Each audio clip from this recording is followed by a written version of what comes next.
Bonjour à tous et à toutes. Je vais avoir le plaisir de m'entretenir avec Philippe Cohn. Philippe Cohn qui est chercheur INSERM à Pointe-à-Pitre depuis plusieurs années. Et Philippe a la particularité qu'on a trouvé intéressant avec Alain Cohen-Solal, c'est de travailler essentiellement sur les globules rouges, sur l'hémoréologie, toutes ces choses-là qu'on a tous un tout petit peu oubliées. Et c'est vrai qu'on a oublié, alors qu'on est spécialiste des maladies cardiaques et vasculaires, que certes il y a un contenant, mais il y a aussi un contenu, et ce contenu peut interférer sur les pathologies. Alors je vais voir avec Philippe un petit peu les nouveautés. Dans la communication qu'il a fait, on a appris plein de choses nouvelles. Donc tout d'abord, Philippe, est-ce que vous pouvez nous rappeler un petit peu, très rapidement, ce que c'est que l'hémoréologie et quelle importance ça peut avoir pour nous cardiologues? Alors, en quelques mots, l'hémoréologie, c'est l'étude des propriétés de biophysique et d'écoulement du sang. Donc on étudie plus particulièrement la viscosité sanguine et puis ensuite les propriétés de déformabilité et d'agrégation des globules rouges. En physiologie cardiovasculaire, en fait classiquement on attribue un effet délétère de l'augmentation de la viscosité sanguine sur la fonction vasculaire, notamment sur les résistances vasculaires, et il semblerait que depuis quelques années on assiste à une modification, un changement de la perception des gens vis-à-vis de la viscosité sanguine, puisqu'il a été montré que sur une fonction vasculaire intacte, une augmentation de la viscosité sanguine, si elle n'est pas trop large bien sûr, au contraire favorisait une vasodilatation et donc une adaptation de la fonction vasculaire bénéfique à l'individu. Donc comme vous l'avez bien dit, vous avez parlé de fonction vasculaire donc intacte, ce qui n'est pas souvent le cas chez nos patients, en particulier quand ils ont des facteurs de risque, même s'ils n'ont pas de pathologie avérée. Et puis en plus, d'après ce que j'ai retenu, ce que vous aviez dit, et ça on s'en est rendu compte un tout petit peu aussi, c'est que le problème qu'on a, c'est que les vaisseaux ne sont pas des tuyaux rigides et qu'il peut y avoir une interaction entre le contenant et le contenu. Et c'est un petit peu ce dont vous nous avez parlé. Quelles sont les grandes nouveautés justement entre l'effet du contenu sur le contenant, les globules rouges, enfin, qui transportent que de l'oxygène, c'est ça leur seul boulot? Non, alors une des grandes nouveautés, c'est ce qu'on appelle, de façon un peu compliquée, la fonction érythrocrine du globule rouge. Et en fait, alors il y a plusieurs décennies, on pensait que le globule rouge était juste un sac à hémoglobine, et donc son rôle était juste un rôle de transport de l'oxygène, même si c'est important. Mais il semblerait aussi qu'il joue un rôle direct sur la modulation de la fonction vasculaire. Et on a montré par exemple que le globule rouge, en 2006, avait une hénosynthase érythrocytaire, donc du même type que la hénosynthase endothéliale, qui est fonctionnelle et qui est capable de produire du monoxyde d'azote. Et il a été montré que ce monoxyde d'azote produit par les globules rouges avait une efficacité au niveau des processus de vasodilatation. Donc ça place le globule rouge également, pas au centre, mais en tout cas comme un gros contributeur de la modulation de la fonction vasculaire et des résistances vasculaires. Et alors donc tout à l'heure vous nous avez parlé de fonction vasculaire normale. Si maintenant je suis un patient qui a un facteur de risque, qui est un peu hypertendu, qui fume, qui a des parois qui ont perdu un petit peu de leur capacité, comment ça va se passer un petit peu cette interférence? Ça va au niveau de vos globules rouges, est-ce qu'ils peuvent interférer aussi sur cette paroi? Oui, alors ce qui a été, il y a une étude, il y a plusieurs, mais il y a une étude notamment qui a montré que par exemple chez les coronariens, on avait une dépression de l'activité de la hénosynthase érythrocytaire et du coup ils étaient moins capables de produire du monoxyde d'azote. Donc suggérant que ça pourrait également contribuer au processus de rigidification des artères, etc.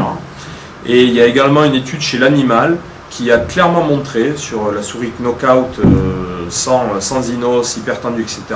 que lorsqu'on restituait des cellules circulantes qui étaient capables de produire du monoxyde d'azote, eh bien on normalisait la pression artérielle. Donc ça place le globule rouge comme un contributeur important dans la modulation de la fonction vasculaire.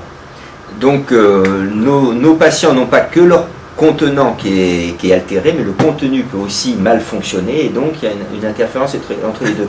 Ouais. Alors si je les entraîne, est-ce que je vais rétablir? Alors c'est une bonne question. Pour le moment, il y a très peu de travaux qui ont focalisé sur le réentraînement des patients vis-à-vis de cette hénosynthase. En tout cas, ce qu'on sait, c'est que chez le sportif, quand on lui fait faire un exercice physique, on stimule l'activité de cette hénosynthase qui va produire du coup beaucoup plus de monoxyde d'azote. Il y a également un travail par une équipe allemande qui a montré que par contre, quand on les entraînait trop, donc, je ne sais pas si on peut parler de surentraînement, mais en tout cas d'overreaching peut-être, de surcharge, là par contre on redéprimait la NO synthase fonctionnelle. Donc il y a probablement un effet bénéfique, mais après tout est une question de dose. Donc toujours pareil, point trop n'en faut, il faut connaître les limites. Enfin, dernier point, vous nous avez parlé d'une question que nous on connaît mal, mais que les Américains connaissent un tout petit peu plus avec les Afro-Américains, et puis le problème qui peut se poser en Afrique.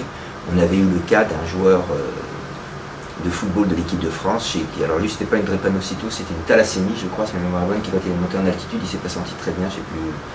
Et on s'en est rendu compte qu'à ce moment-là, ce qui montrait le suivi de nos athlètes. Donc la drépanocytose et le sport. La drépanocytose, est-ce que ça doit faire partie des contre-indications pour la pratique sportive? Alors, il y a deux choses dont je ne vais pas parler aujourd'hui. Il ne faut pas confondre trait drépanocytaire et drépanocytose, parce que c'est une maladie autosomique récessive.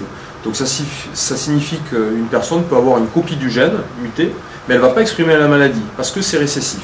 Là on parle de porteurs du trait drépanocytaire, et c'est le cas par exemple aux Antilles, on a environ entre 8 et 10% de la population qui est porteur du trait drépanocytaire.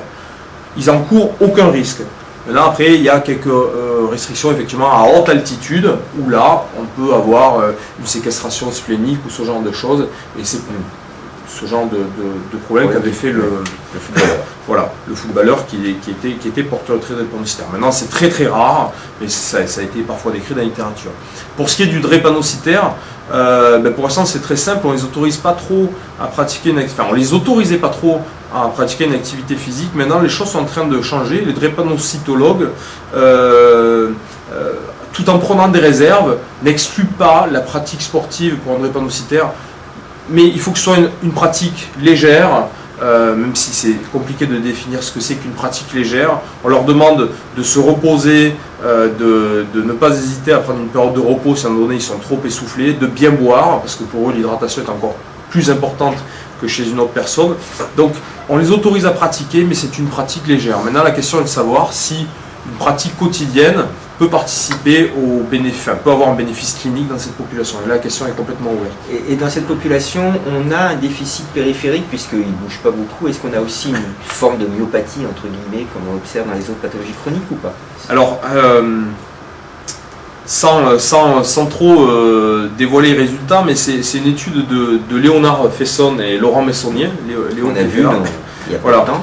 Alors, je sais que je ne veux pas trop dévoiler parce que c'est un papier qui est en cours de publication, ils l'ont soumis, mais je sais qu'ils ont fait des biopsies musculaires chez le drépanocytaire, homozygote, SS, et qu'ils ont décrit un certain nombre d'anomalies, à la fois de la microcirculation, également des anomalies au niveau enzymatique, avec, si je me souviens bien, une diminution de l'activité des enzymes oxydatives, ou ce genre de choses. Donc, probablement, c'est le fruit d'un déconditionnement, mais il y a peut-être aussi, à force de faire des occlusions répétées au niveau musculaire, il y a peut-être aussi des adaptations qui se font.